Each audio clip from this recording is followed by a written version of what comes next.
Let's keep on going. Mm-mm-mm.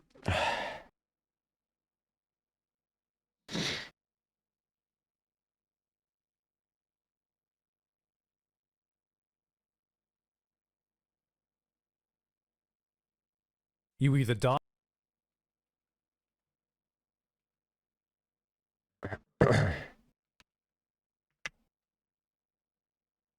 You either die.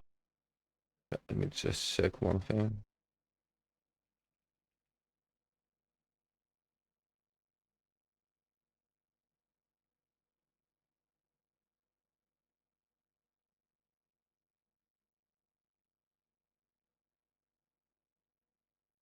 Okay. Right. Die an anime fan, or you live long enough to see yourself become a manga reader. Sun Tzu, God of War Ragnarok. Maybe you've only started watching anime, maybe you've been watching it for years, maybe you don't even watch anime anymore, but you still watch these videos. What the hell are you still doing here? Eventually, we all reach that point where there you are, watching that anime, talking about how much you're enjoying that anime, and then there'll be that one dickhead friend who'll rise up and go, why are you watching the anime? Just read the manga, bro. It's so much better. And maybe out of pure spite, you go ahead and read it just so for once in your life you can shut that guy up. But when you do, you realize, fuck. I'm friends with a dickhead. The manga was better is a phrase that's become synonymous with our community to the point where it's inescapable. But how much weight does it actually hold? What makes a good adaptation? What makes a bad adaptation? Is the manga actually better? Is your friend really a dickhead? Yes. You know who isn't? Today's sponsor, Bespoke Post. Gentlemen and ladies, do you like cool stuff? Of course you do. Who doesn't like cool stuff? Well, Bespoke Post has got you. I don't like cool stuff. Oh, like I'm into weird stuff. I felt the need to do a joke. I'm so unsubscribe and leave a dislike on this video. Thank you. And try to find ways to sue me.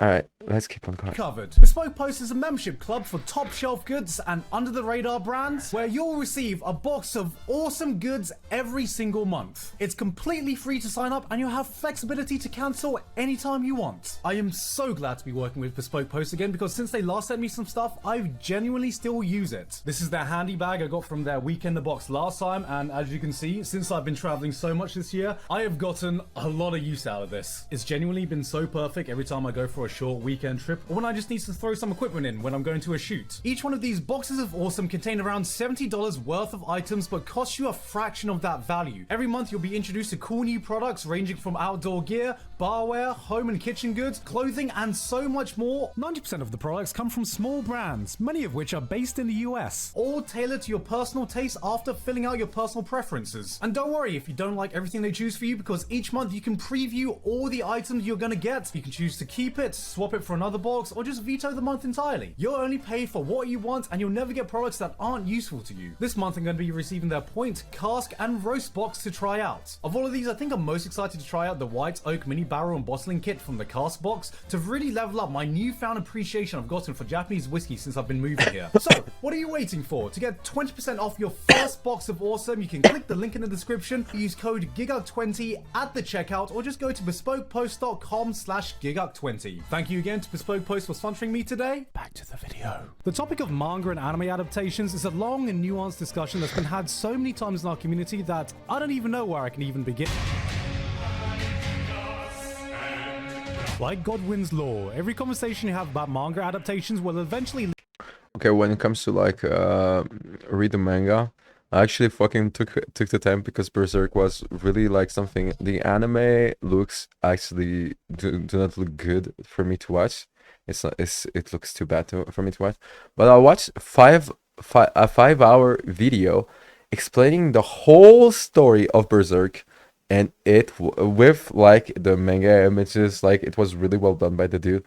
It was really, I don't remember any of it, but it was really fucking good. It was really fucking good.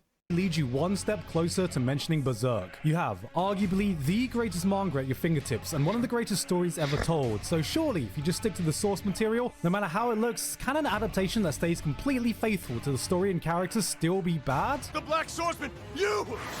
Yes. Berserk 2016 is the benchmark of everything that can go wrong in an adaptation. It's the boogeyman other mangas tell each other when they're sitting around at the campfire. If you're a bad boy, the Berserk monster is gonna come visit your animation studio. No, Daddy, please. I've been a good boy. Please, give me a good adaptation. Yeah, well, tell that to Promise Neverland over there. But adaptations don't nearly need to be as bad in this order of magnitude for the manga to be better. In fact, Berserk has not had one, not two, but 3 chances to get it right with... So, one of the things that is really difficult, especially with these times, and you will understand it like quite easily, is that like some universes, some storytelling is really difficult to actually do as anime if you do not have enough resources. So let's say like some stories cannot become popular or cannot be worth watching, reading, discovering if you do not have 500 episodes. And this is the case where like imagine Naruto 2 seasons, imagine Bleach 2 seasons, right? Imagine One Piece 5 episodes, right? Some stories like, and this is a budget problem, but also like the other problem that comes from budget is also like translating from storytelling in manga to storytelling in animation, which is takes away some liberty and offer new types of liberty, which is really difficult to do. Some studios like were able to do that with my favorite is Chainsaw Man, right? Where like you can really see that like it is that good, right? But the manga was better is also because like some creative liberties are not able to be translated into the anime. But there's also the argument, fuck you, I don't want to fucking read the fucking manga. I want to hear a voice. I want to fucking see the fucking like reaction. I am not like emotionally gifted enough to read a manga and to be able to feel it, to feel the characters, to feel the fucking like. And this is like, I think that like an important argument when it comes to like reading mangas. I fucking love anime. I fucking love Japan. I cannot I didn't read like any never finished any manga in my life, and I know every anime that has ever fucking existed so far, from close to far, right? But the reason is that like I cannot feel as much. I am not emotionally gifted to fucking read a manga and be like, oh yeah, I get it, and like stuff is good, while I'm watching an anime and I'm like, fuck yeah, this is what I'm looking for, right? So yeah. With all of them having their own shortcomings we see with a lot of other adaptations. The movies had updated animations, some beautiful scenes, but sacrificed precious time building up its cast of characters. So many anime have had the dilemma of, okay, we only have a certain amount of runtime, so do we focus on those big climactic moments or a quiet scene with the characters? Fuck it, get rid of all those quiet parts, not realizing that it's those nuanced character scenes that make those big moments hit so hard in the first place. Ironically, the best adaptation Berserk got was its first one, which is only really held back by a fuck you cliffhanger ending and animation that can rival a PowerPoint presentation. It's still a really good anime because, well, it's fucking Berserk. But here's the real question. Can I definitively say that even though this is a good anime, it does enough to warrant a watch over just solely reading the masterpiece of the manga? Well, yes, because it gave us some of the best dub outtakes of all time. All right, who's gonna jerk me off? Sometimes I ask myself, if an anime follows a manga one-to-one and all it does is add music, color, and voice acting, is that enough to call it a good adaptation? And for me, that answer is no. If I watch the first episode and I see that all you're doing is adding a generic soundtrack and mediocre animation, fuck it. I'm just gonna go read the manga and say I'll watch the anime. Don't lie to me, I know you've done the same. Look man, I'm a grown-ass adult now with grown-ass responsibilities, and we know reading manga is basically watching anime, except you can do it way faster. To me, an anime really needs to do something above average to warrant a watch because so many come in with the philosophy of being a glorified advert for the source material anyway. That's why seasonal anime have low-key become a manga recommendation platform for me for those shows that I find catch my interest but just have completely bog standard production values. If you're wondering how I go through so much isekai, that's the secret. And on top of that, before an adaptation can even be good, there are so many things it has to avoid to be bad. Back in the day, long-running anime had this obsession with staying on air for as long as possible, but every franchise would run into the same problem of catching up to the current manga it was based on. Yeah, because like basically the manga was keep on going, and basically like they had to fucking do their own episodes because, well, the mangaka cannot fucking release like an episode what is worth, like usually some chapters are like 1 to 2 episodes, or the opposite, where like one chapter of a manga is like half an episode. But like I don't know the length, right? But like basically like the dude the dude from Bleach, the dude from like basically it made them suicidal because it's like, bro, like you want to keep on going, but in Japan like it is within their culture to fucking like working like that. But like because of that, failure episode was created because they were like, fuck it, we will commit to fucking like keep releasing. But also it was to, especially like in this YouTube day and age, you can actually probably understand their logic because you need to keep being relevant, because a week passes, no episode, and you're forgotten, bro. Like I've been streaming for like I've been like doing content creation for like a couple of years now.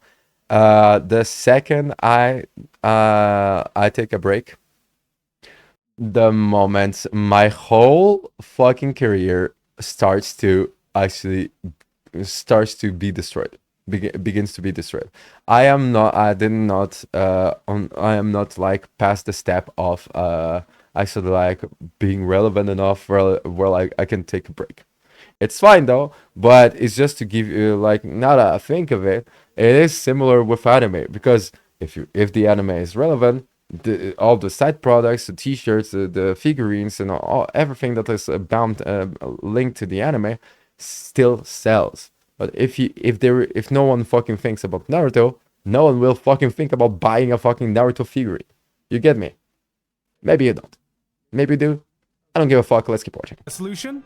Let's just make them do a bunch of stupid bullshit. Back when I first watched Naruto, even my dumbass 12-year-old brain registered something was off when I was like, why did Naruto go from chasing Sasuke to becoming a giant robot? Does no one here have any urgency about what just happened? And it was then that I discovered the concept of filler episodes. Thankfully, modern day anime has realized now that basically everyone skipped filler episodes anyway, but where it gets really messy is when the filler starts getting into The difference is that like basically filler episodes were for television. Nowadays, television, no one gives a fuck about television, and filler episodes like are not important because they do not like, they are not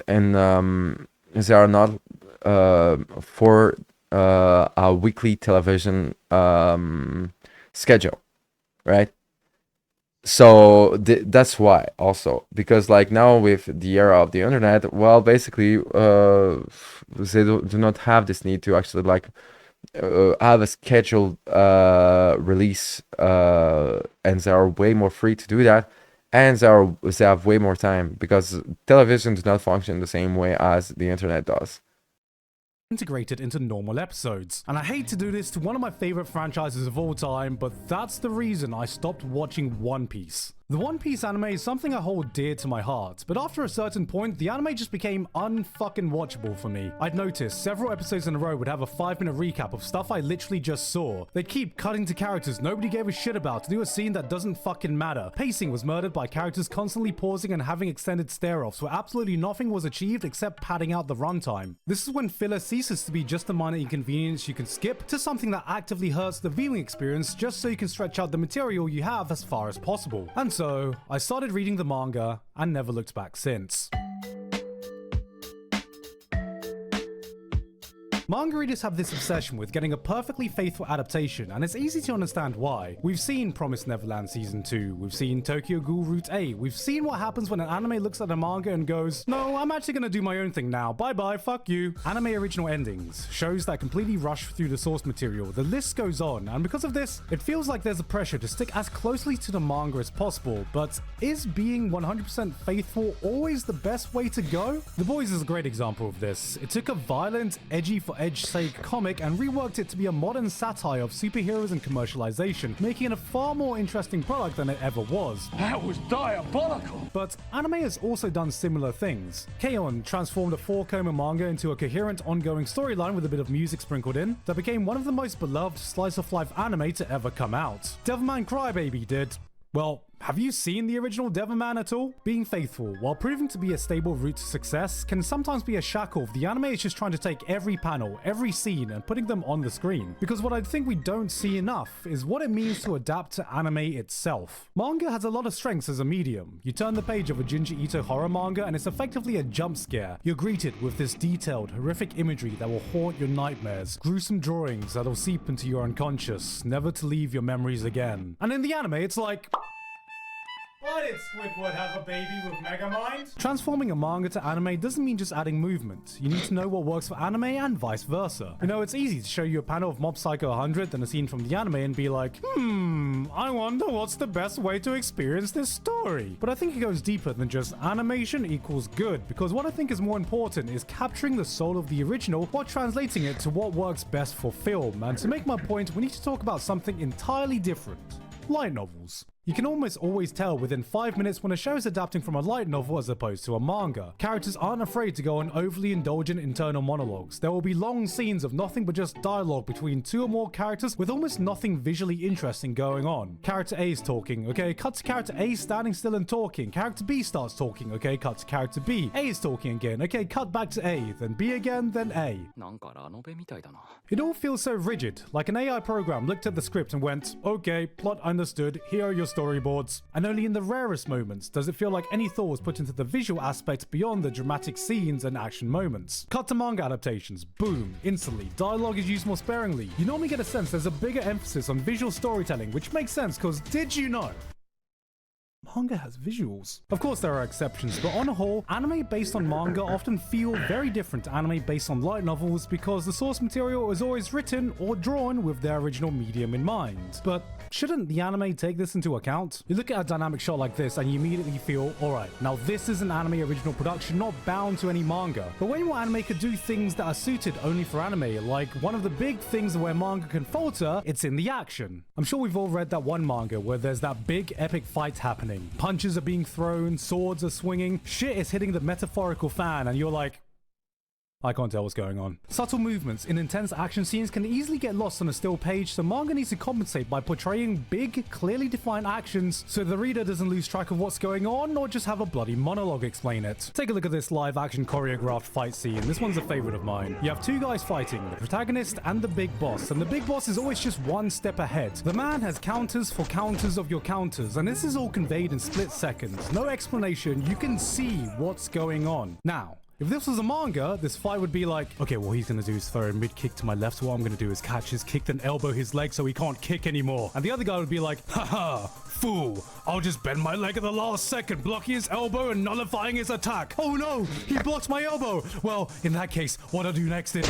The great thing about anime is that these rules do not apply. So why is it that almost every adaptation pretends that it doesn't? More often than not, anime fights of a manga have the pacing of the manga fight. The framing looks exactly the same. Actions get explained even if we can clearly convey it through movement. Now, Actually, this is an interesting take that I've never noticed, that like in anime and in manga, basically you get access to the internal monologue of each fighter, right? Of some, if 2 people fight, you follow their monologue. But in movies, it doesn't happen. In anime, it doesn't happen as much, but it happens. I was like, yeah, I got used to that, right? But it's actually not normal at all. But it's actually normal as fuck, because when you fight in any anime fight, you're like, oh fuck, oh fuck, oh fuck, oh fuck, how the fuck do I survive, right? This is actually a really interesting thing that like I never noticed before. Yeah, you get access to their monologue, and now it sounds ridiculous sometimes because all you see is monologue, right? But technically, like it's not natural at all. Like if you watch on the movies, like to hear the monologue of the people fighting, because in movies or TV shows, the maximum you will hear is the monologue of the main character, right? You hear the what the main character thinks, and that's it. In anime, you hear what everyone thinks during fighting. It's interesting. Now, unless you're embracing the chaos like Jojo or Baki, you shouldn't always need to do this. Part of the reason I love the Hanami fight from Jujutsu Kaisen is that it strikes that perfect balance of explaining Todo's power but still showing you the effect it has on the opponent. But there doesn't even need to be any complex action going on. Ufotable looked at Demon Slayer and went, okay, this fight isn't too complicated, so how much can we push the climax of this one part? How much can we raise the bar of hype and excitement to build towards this one moment? And that resulted in a scene with one of the highest visual spectacles anime has seen. This was one of the moments that defined this year of anime, and this incredible, this out-of-the-world scene was 5 fucking panels in the manga. I mean, look at this. There was a whole panel explaining Uzui's sound power, and they went, no, we don't need this bullshit. This will just mess up with the pacing. We can show this visually. And then proceeded to turn this into...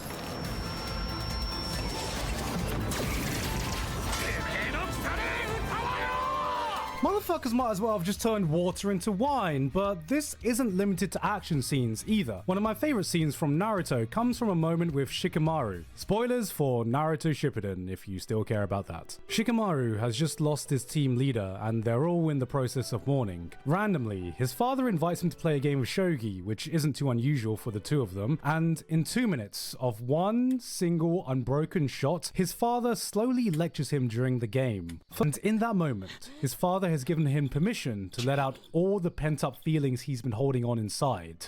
His father is amazing. It's a masterclass of cinematography and visual storytelling, and it is not in the manga at all. Yeah, by the technical definition, this is actually filler. It's shit like this that's like anime. A scene like this would have never worked as well in manga form, but with a different approach, you can take what a manga tried to convey and translate into something only anime can do. Berserk, Vagabond, Uzumaki, Goodbye Eri. These masterpieces of manga work so well because they are manga and fully utilize their medium to the highest potential. You can turn to some of these panels and it feels like a painting. You can pause the page, analyze every little detail, every single scratch of the pen the artist etched into this page. You can take that moment to just take it all in and marvel in the moment for as long as you need. And in the anime, it's like, oh, hey, that's a pretty background, it's gone. This is just an inherent difference in the medium, and the only chance an anime will ever get to adapting these works well is if it can actually play to the strengths of its own medium, rather than trying to emulate the strengths of another, which is so goddamn rare. Is the manga better? Honestly, yes. Most of the time. So many more things can go wrong before they go. I think it's two different types of media that are rhythm differently and are made to be consumed with different rhythms. I think that's the actual answer. But like, it's not better or worse. It's just like, do you prefer fucking like, do you prefer to get fucked up with beer or with hard liquor like vodka? Right? This is kind of like, what do you prefer? How do you prefer getting fucked up? Right? And there isn't a better or worse. There is a different experience to be discovered. And there are like people that like to get fucked up on beer, but also on vodka. And strangely enough, using this metaphor, some people, statistically within a population of 7 billion people, like to get fucked up on beer and vodka at the same time. Meaning that like there are some people, can you believe that? There must have been like one person that like read the manga as they fucking watched the TV show, the anime. This is the weirdest thought I had this last couple of days. Must have happened. 7 billion people. Statistically, there's at least one person that told himself, let's watch the anime while reading the manga. If you are the person, I don't know what the fuck you are, but you probably need to be jailed or assassinated or freed and made like, I don't know, I made a king or something. Anyway. Go right. You need to have the right production, the right resources, the right time to make a good adaptation, and even then, if it doesn't do enough to go above and beyond, a lot of us are probably going to end up picking up the manga anyway. But the reason I'll never stop being an anime watcher completely is because when an adaptation does get it right, anime could elevate a manga to heights it could never reach by itself. When you get a truly special adaptation that you get to experience for the first time on screen, it is a magical experience I will never stop chasing. No matter how many mediocre adaptations I need to sit through. And the guy's still a dickhead. Manga sucks. The visual novel was better. This is legitimacy. So, lesson is I don't fucking know. Lesson is, do not fucking listen to people, like, enjoy what you enjoy, and subscribe to Gigak. Give this man money for free, and give this man stuff so I can get more videos of him. Like, just send him stuff, like, give him $1 billion. $1 billion. I don't know, like, be creative. I fucking love this man. Like, this dude, like, is really like the representation of, like, the fucking, like, anime Japan manga fan that I am. Like, he is like, so give this man anything you can. I don't know, give him your house. Why not? I need more videos. I need to be sure, like, he keeps making them. Give him, like, I don't know, the Empire State Building. Why not? The Kremlin. Give him stuff.